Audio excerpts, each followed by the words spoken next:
ओम शांति। ओम शांति। आज की तारीख है 20 मार्च 2021। साकार महावाक्य। बाबा कहते, मीठे बच्चे, तुम्हारा धंधा है मनुष्यों को सुजाग करना। तुम्हारा धंधा है मनुष्यों को सुजाग करना, रास्ता बताना। रास्ता बताना। जितना तुम देही अभिमानी बनकर बाप का परिचय सुनाएंगे, उतना कल्याण होगा। जितना तुम देही अभिमानी बनकर बाप का परिचय सुनाएंगे, उतना कल्याण होगा। बाबा कहते, मीठे बच्चे, तुम्हारा धंधा है मनुष्यों को सुजाग करना, रास्ता बताना। जितना तुम देही अभिमानी बनकर बाप का परिचय सुनाएंगे, सुना, देही अभिमानी बनकर बाप का परिचय सुनाएंगे, उतना कल्याण होगा। ओके। आज का प्रश्न, गरीब बच्चे अपनी किस विशेषता के आधार पर साहूकारों से आगे जाते हैं? गरीब बच्चे अपनी किस विशेषता के आधार पर साहूकारों से आगे जाते हैं? उत्तर, गरीबों में दान पुण्य की बहुत श्रद्धा रहती है। गरीबों में दान पुण्य की बहुत श्रद्धा रहती है। गरीब भक्ति भी लगन से करते हैं। गरीब भक्ति भी लगन से करते हैं। साक्षात्कार भी गरीबों को होता है। साक्षात्कार भी गरीबों को होता है। साहूकारों को अपने धन का नशा रहता। साहूकारों को अपने धन का नशा रहता। पाप जास्ती होते, इसलिए गरीब बच्चे उनसे आगे चले जाते हैं। गरीब बच्चे अपनी किस विशेषता के आधार पर साहूकारों से आगे जाते हैं? उत्तर, गरीबों में दान पुण्य की बहुत श्रद्धा रहती है। कौन रहती? श्रद्धा रहती है। गरीब भक्ति भी लगन से करते हैं। साक्षात्कार भी गरीबों को होता है। साहूकारों को अपने धन का नशा रहता। पाप जास्ती होते, इसलिए गरीब बच्चे उनसे आगे चले जाते हैं। साहूकारों को धन के नशे में वो पाप जास्ती करते हैं, और गरीबों में दान पुण्य की एक श्रद्धा रहती है, भावना रहती है। इसीलिए वो अपना कना दाना भी सफल करते रहते हैं, लगन से करते हैं जो करते हैं। ओके, इसीलिए वो साहूकारों से आगे चले जाते हैं। आज का गीत है ओम नमो शिवाय। ओम शांति। तुम मात पिता, हम बालक तेरे। यह तो जरूर परम पिता परमात्मा की महिमा गाई हुई है। यह तो क्लियर महिमा है, क्योंकि वह रचयिता है। लौकिक माँ बाप भी बच्चे के रचयिता हैं। पालौकिक बाप को भी रचता कहा जाता है। बंधु सखा बहुत महिमा गाते हैं। लौकिक बाप की इतनी महिमा नहीं है। परम पिता परमात्मा की महिमा ही अलग है। बच्चे भी महिमा करते हैं ना, ज्ञान का सागर, नॉलेजफुल है, उनमें सारा ज्ञान है। नॉलेज कोई शरीर निर्वाह की पढ़ाई का नहीं है, उनको ज्ञान का सागर नॉलेजफुल कहा जाता है। जो भगवान के अंदर नॉलेज है, वो सिर्फ शरीर निर्वाह की वो वाली पढ़ाई की नॉलेज नहीं है, उनको ज्ञान का सागर कहा जाता है। सागर, इतनी नॉलेज है। तो जरूर उनके पास ज्ञान है, परंतु कौन सा ज्ञान? यह सृष्टि चक्र कैसे फिरता है, उसका ज्ञान है। तो वही ज्ञान सागर पतित पावन है। कृष्ण को कभी पतित पावन व ज्ञान का सागर नहीं कहते। उनकी महिमा बिल्कुल न्यारी है। दोनों है भारत के निवासी। शिव बाबा की भी भारत में महिमा है। शिव जयंती भी यहां मनाते हैं, कृष्ण की जयंती भी मनाते हैं, अब गीता की भी जयंती मनाते हैं। 3 जयंती मुख्य है। शिव जयंती, कृष्ण जयंती, गीता जयंती। पर होता ऐसे ना, शिव जयंती, गीता जयंती, कृष्ण जयंती, ये यथार्थ है। शिव जयंती के साथ तुरंत ही है गीता जयंती और फिर है कृष्ण जयंती, क्योंकि गीता से ही श्री कृष्ण का जन्म होता है। क्योंकि शिव बाबा की गीता सुनाते हैं, फिर हम मनुष्य से देवता बनते हैं, और जिनके माध्यम से सुनाते हैं वो फिर जाके सत्यु के पहले प्रिंस बनते हैं, तब श्री कृष्ण आते हैं। महिमा तीनों की अलग अलग है ना, अलग अलग। 3 जयंती मुख्य हैं। अब प्रश्न उठता है कि पहले जयंती किसकी हुई होगी, शिव की या कृष्ण की? मनुष्य तो बिल्कुल ही बाप को भूले हुए हैं। कृष्ण की जयंती बड़े धूमधाम से प्यार से मनाते हैं। शिव जयंती का इतना किसको पता ही नहीं है, ना गायन है। शिव ने क्या आकर किया, उनकी बायोग्राफी का किसको पता ही नहीं है। कृष्ण की तो बहुत बातें लिख दी हैं, गोपियों को भगाया, माखन चुराया, इसको फोड़ा मटकी को, है ना, नहीं, गोपियों को भगाया, ये किया। अब कृष्ण के चरित्रों की खास एक मैगजीन भी निकलती है, और शिव के चरित्र आदि कुछ है ही नहीं। कृष्ण की जयंती कब हुई, फिर गीता की जयंती कब हुई? कृष्ण जब बड़ा हो तब तो ज्ञान सुनावे। कृष्ण के बचपन को तो दिखाते हैं, टोकरी में डालकर पार ले गए। बड़ेपन का दिखाते हैं, रथ पर खड़ा है ना, बस इतना ही दिखाते।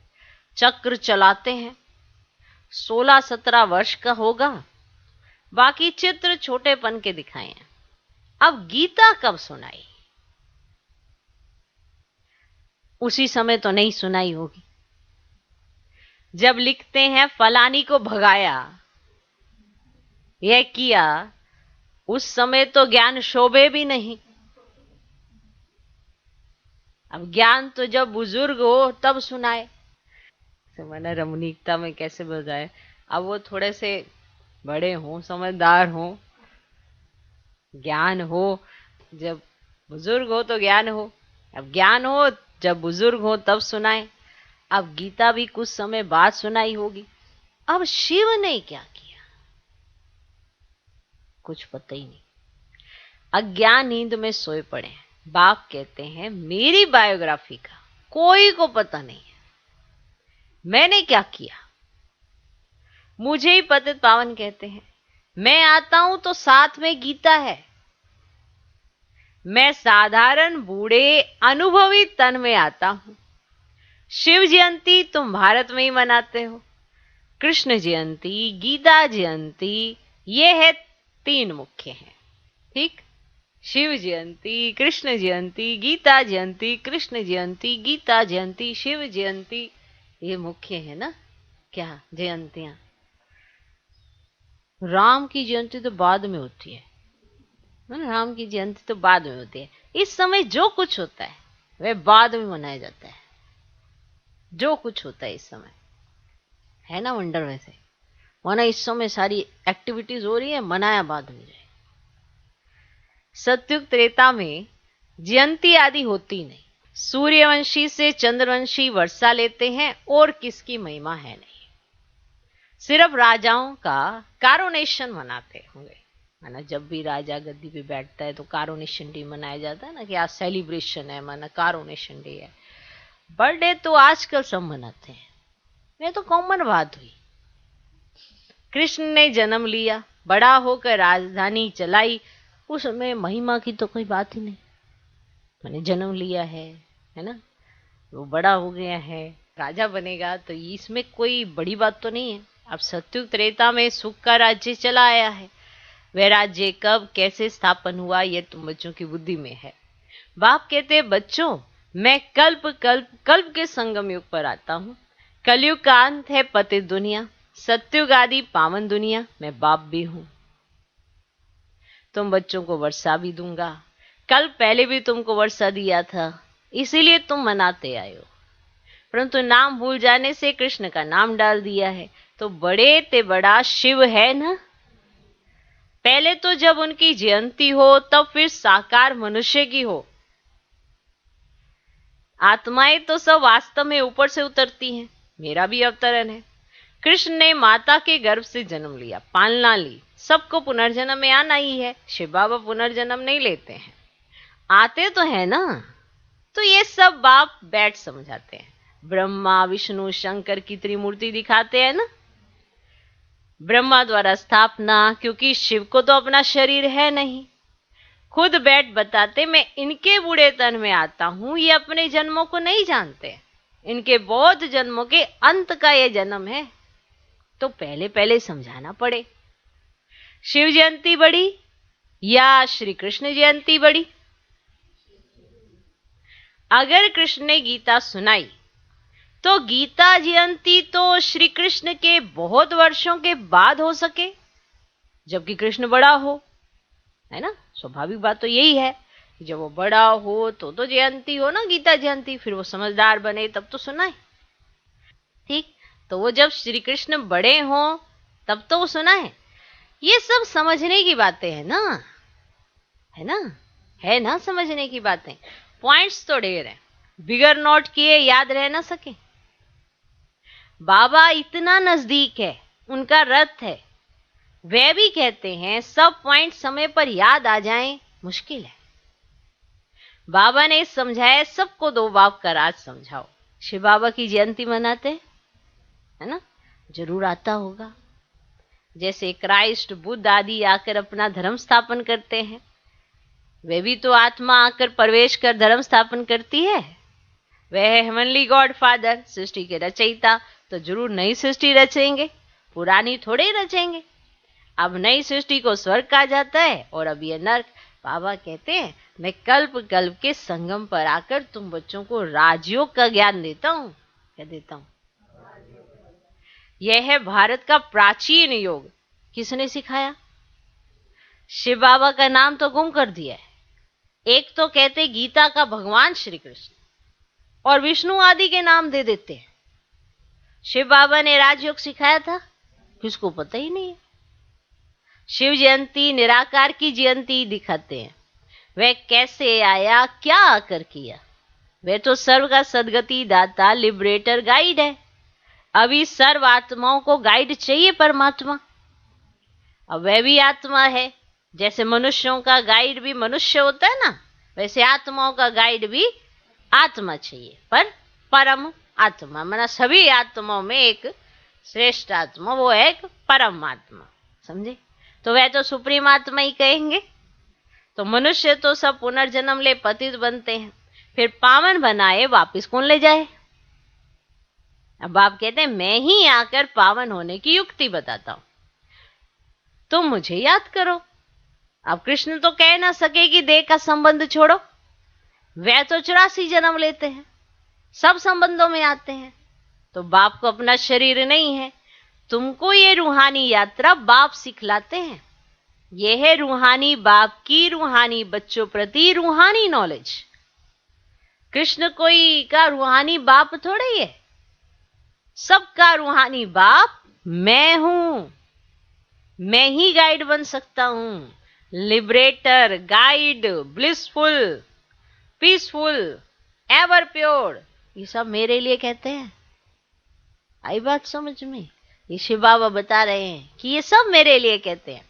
अभी तुम आत्माओं को नॉलेज दे रहे हैं, तो बाप कहते हैं मैं इस शरीर द्वारा तुमको दे रहा हूं। तुम भी शरीर द्वारा नॉलेज ले रहे हो। और वह है गॉड फादर, उनका रूप भी बताया है। जैसे आत्मा बिंदी है ना, वैसे परमात्मा भी बिंदी है। अब यह कुदरत है ना, और वास्तव में बड़ी कुदरत तो यह है, वो भी बिंदी, हम भी बिंदी। इतने छोटे स्टार में 84 जन्मों का पार्ट है, अंडर है। अब यह है कुदरत। बाप का भी ड्रामा में पार्ट है, भक्ति मार्ग में भी तुम्हारी सर्विस करते हैं ना? नहीं? कोई मनोकामना रखते, साक्षात्कार करवाना चाहते, अपने आप हो के मेरे को साक्षात्कार हो जाए, तो भगवान से कैसे उनके प्रति डिमांड रखते हो ना? तो करते हैं ना भक्ति मार्ग में तुम्हारी मनोकामना पूर्ण? नहीं करते हैं ना? पक्का? भक्ति मार्ग में भी तुम्हारी सर्विस करते हैं। तुम्हारी आत्मा में 84 जन्मों का पाठ अविनाशी है। इसको कहा जाता है कुदरत। क्या कहा जाता है? कुदरत। इसका वर्णन कैसे करें? इतनी छोटी सी आत्मा है, ये बातें सुनकर वंडर खाते हैं। आपको नहीं लगता वंडर है? और बात में हैवी स्टार मुआफिक 84 जन्म एक्यूरेट भोगती है, सुख भी वे एक्यूरेट भोगेगी। अब यह है कुदरत। बाप भी आत्मा, परमात्मा, उनमें सारी नॉलेज भरी हुई है, जो बच्चों को समझाते हैं। ये नई बात नए मनुष्य सुनकर कहेंगे इनका ज्ञान तो कोई शास्त्र आदि में भी नहीं है, फिर भी जिन्होंने कल पहले सुना है, वर्षा लिया है, वे वृद्धि को पाते रहते हैं। टाइम लगता है, प्रजा ढेर बनती है। वह तो सहज है, राजा बनने में मेहनत है, क्योंकि राजा को अपने साथ मेहनत, उसको देवाभिमान खत्म करना है। उसको पता है कि मेरे अंदर देवाभिमान कैसे जागृत होता है, तो वो उसको उसमें मेहनत करता है। मनुष्य जो बहुत धन दान करते हैं तो राजाई घर में जन्म लेते हैं। गरीब भी अपनी हिम्मत अनुसार जो कुछ दान करते होंगे तो वे भी राजा बनते हैं। जो पूरे भगत होते हैं वे दान पुण्य भी करते हैं। साहूकारों से पाप जास्ती होते होंगे, गरीबों में श्रद्धा बहुत रहती है, वे बहुत प्यार से थोड़ा भी दान करते हैं तो बहुत मिलता है। वरना वो जो भी करते हैं वो बड़े प्यार से करते हैं, उसमें उनके भाव बड़े शामिल होते हैं, इसीलिए उनको बहुत मिलता है। और साहूकार जता जता के करते हैं और विक्रम बड़े कर रहे होते हैं। तो गरीब भक्ति भी बहुत करते हैं, दर्शन दो नहीं तो गला काट देते हैं। माना साहूकार ऐसे नहीं करेंगे। साक्षात्कार भी गरीबों को होते हैं, वही दान पुण्य करते हैं, राजाएं भी वह बनते हैं। पैसे वालों को अहंकार रहता है, यहां भी गरीबों को 21 जन्म का सुख मिलता है, गरीब जास्ती हैं, साहूकार पिछाड़ी में आएंगे।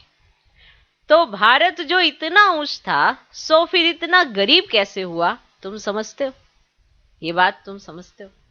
अर्थक्वेक आदि में सब महल आदि नीचे चले जाएंगे तो गरीब हो जाएगा, है ना? जब अर्थक्वेक हो गई तो सब कुछ महल आदि जो भी है वो नीचे, वो आदि चले जाएंगे, माना खत्म हो जाते हैं, टूट जाते हैं। बस अर्थक्वेक आदि में सब महल आदि चले जाएंगे तो गरीब हो जाएगा।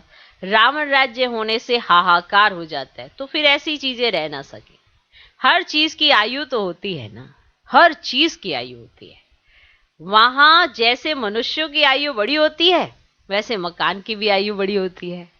सोने के, मार्बल के बड़े बड़े मकान बनते जाएंगे, सोने के तो और ही मजबूत होंगे। नाटक में भी दिखाते हैं ना, लड़ाई होती है, मकान टूट फूट जाते हैं, फिर बन जाते हैं। उनों की बनावट ऐसी होती है। ये जो स्वर्ग के महल आदि बनाएंगे तो ऐसे तो नहीं दिखाएंगे मिस्त्री लोग कैसे मकान बनाते हैं? ये जो स्वर्ग के महल आदि बनाएंगे ऐसे तो नहीं दिखाएंगे ना कि मिस्त्री लोग कैसे मकान बनाते हैं। कभी ऐसा दिखाया किसी नाटक में कि वो दिखा रहे हैं कि कैसे बना रहे हैं? नहीं ना, बने बनाए दिखा देते हैं, जैसे लाइटें निकली इधर से इधर ऐसे, पर बनाया तो होगा ना किसी ने, पर वहां पे मिनट मोटर काम करती है। तो ये जो स्वर्ग के महल आदि बनाएंगे ऐसे तो नहीं दिखाएंगे मिस्त्री लोग कैसे मकान बनाते हैं। हाँ, समझते हैं वही मकान होंगे, आगे चल तुमको साक्षात्कार होगा, ऐसा विवेक कहता है। इन बातों से बच्चों का ताल्लुक नहीं है, बच्चों को तो पढ़ाई पढ़नी है। मकान कैसे बनेंगे उससे क्या लेना देना बच्चे का, है ना? बच्चे को तो पढ़ाई पढ़नी है, स्वर्ग का मालिक बनना है। स्वर्ग और नर्क अनेक बार पास हुआ है, अभी दोनों पास हुए हैं। अभी है संगम, सत्युग में ये नॉलेज नहीं होगी। इस समय तुम बच्चों को पूरी नॉलेज है। लक्ष्मी नारायण को ये राज्य किसने दिया था अभी तुम बच्चों को मालूम है। इन्होंने ये वर्षा कैसे पाया? यहाँ पढ़ाई पढ़कर स्वर्ग के मालिक बनते हैं, फिर वहां जाकर महल आदि बनाते हैं। सर्जन भी बड़े बड़े हॉस्पिटल बनाते हैं ना। बाप तुम बच्चों को दिन प्रतिदिन अच्छी अच्छी पॉइंट सुना रहे हैं। तुम्हारा धंधा ही है मनुष्य को सुजाग करना, रास्ता बताना। जैसे बाप कितना प्यार से बैठ समझाते हैं, है ना? दे अभिमान की दरकार नहीं, बाप को कभी दे अभिमान नहीं हो सकता। तुमको मेहनत सारी देही अभिमानी होने में लगती है।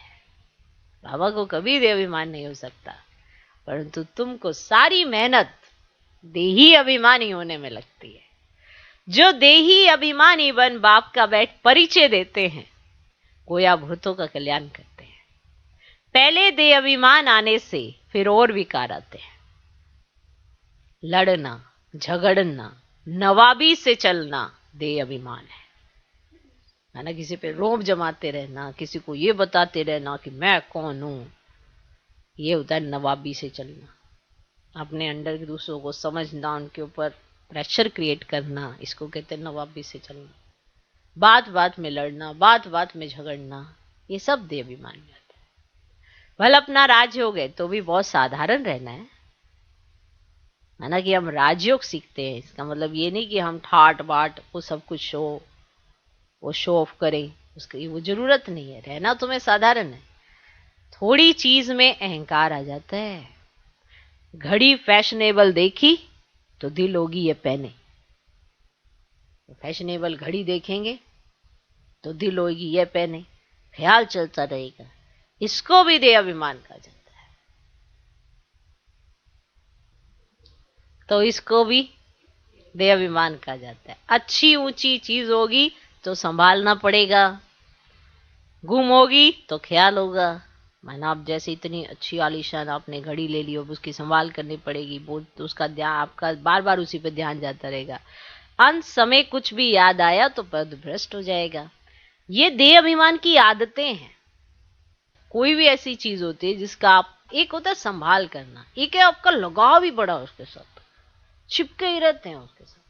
संभाल करना हर चीज की एक अलग बात होती है, लेकिन उसी के प्रति लगाव कि ये चोरी ना हो जाए, इसका ये ना हो जाए, इसका ये ना हो जाए, उसी में ही बुद्धि जाते रहना, ये भी देह अभिमान की आदतें हैं। ये भी देह अभिमान में आता है।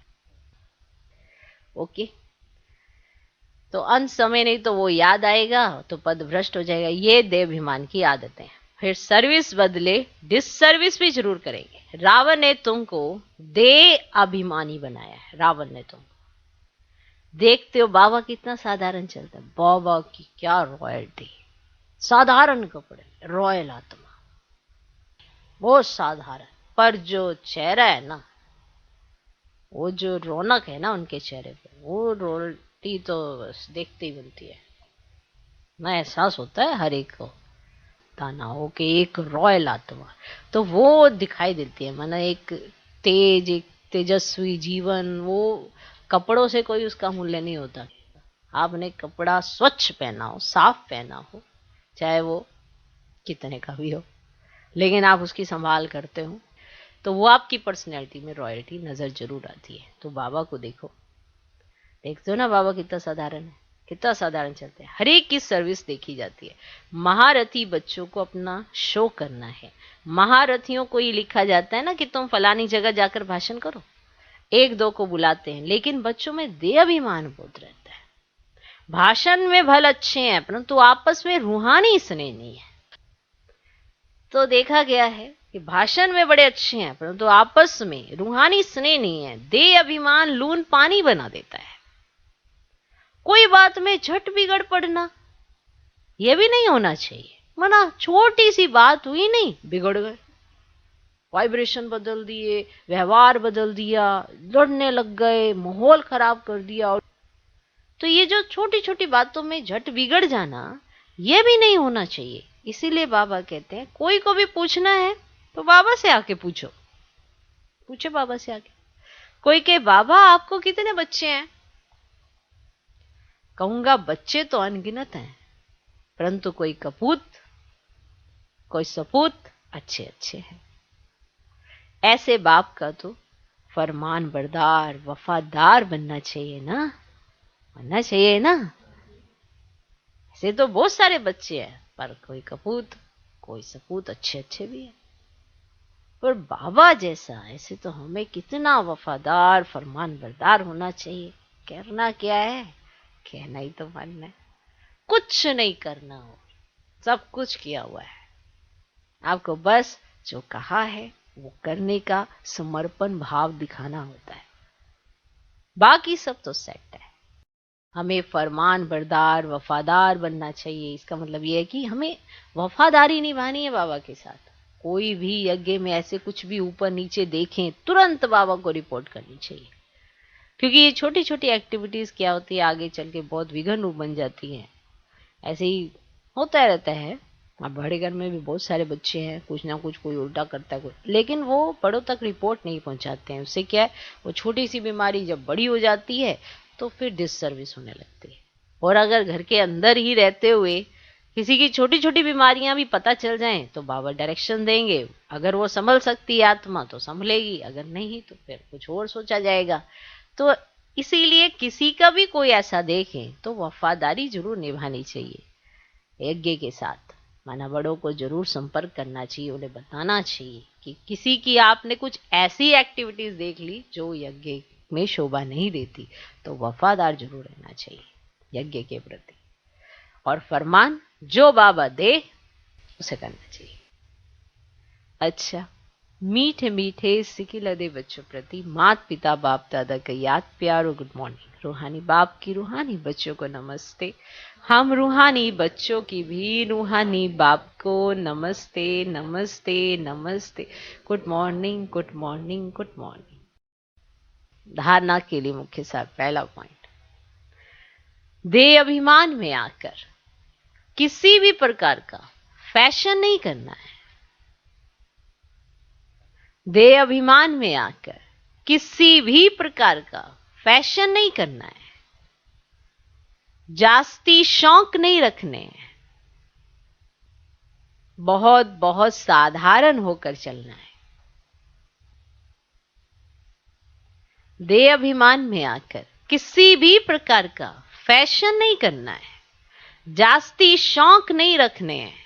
बहुत बहुत साधारण होकर चलना है। दूसरा पॉइंट, आपस में बहुत बहुत रूहानी स्नेह से चलना है।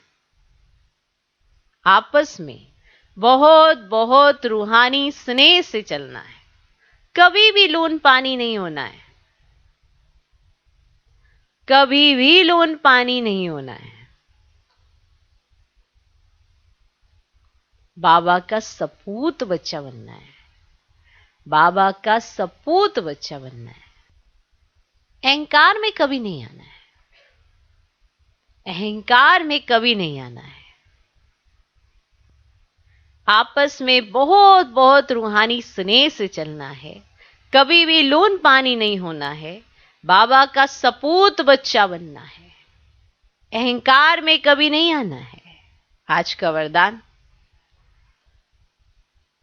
समर्पणता द्वारा, समर्पण समझते हो, समर्पणता द्वारा बुद्धि को स्वच्छ बनाने वाले सर्व खजानों से संपन्न भव। समर्पणता द्वारा बुद्धि को स्वच्छ बनाने वाले सर्व खजानों से संपन्न भव। समर्पणता द्वारा बुद्धि को स्वच्छ बनाने वाले सर्व खजानों से संपन्न भव।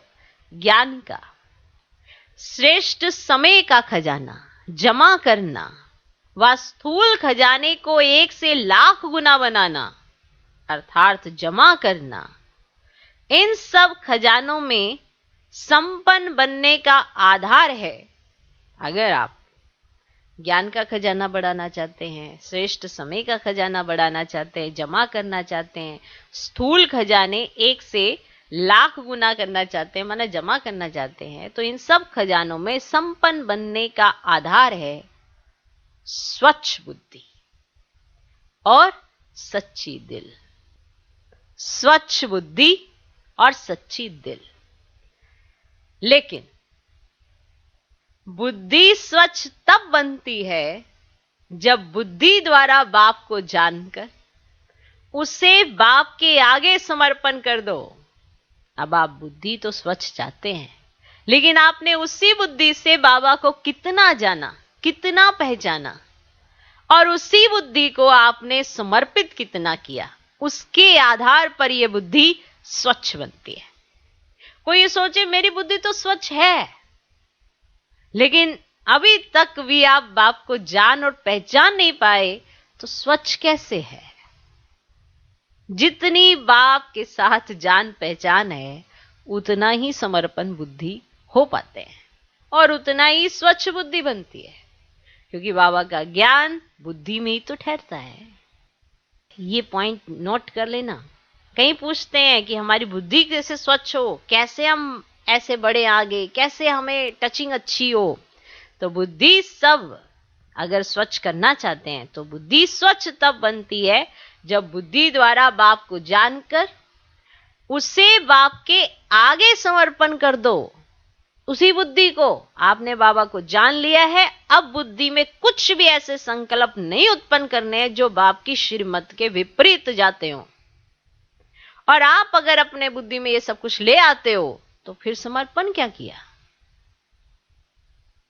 तो बुद्धि द्वारा बाप को जानकर उसे बाप के आगे समर्पण कर दो। शुद्ध बुद्धि को समर्पण करना अर्थात देना ही दिव्य बुद्धि लेना है। अगर ये जो शुद्ध बुद्धि थी इसको समर्पित करना है आपने, और इसकी जगह लेना क्या है? अगर आपने इस शुद्ध बुद्धि को समर्पित कर दिया तो दिव्य बुद्धि आपको मिल जाएगी। ये देना ही लेना है। आज का स्लोगन, एक बाप दूसरा ना कोई, एक बाप दूसरा ना कोई, इस विधि द्वारा सदा वृद्धि को प्राप्त करते रहो। एक बाप दूसरा ना कोई, इस विधि द्वारा सदा वृद्धि को प्राप्त करते रहो। ओम शांति।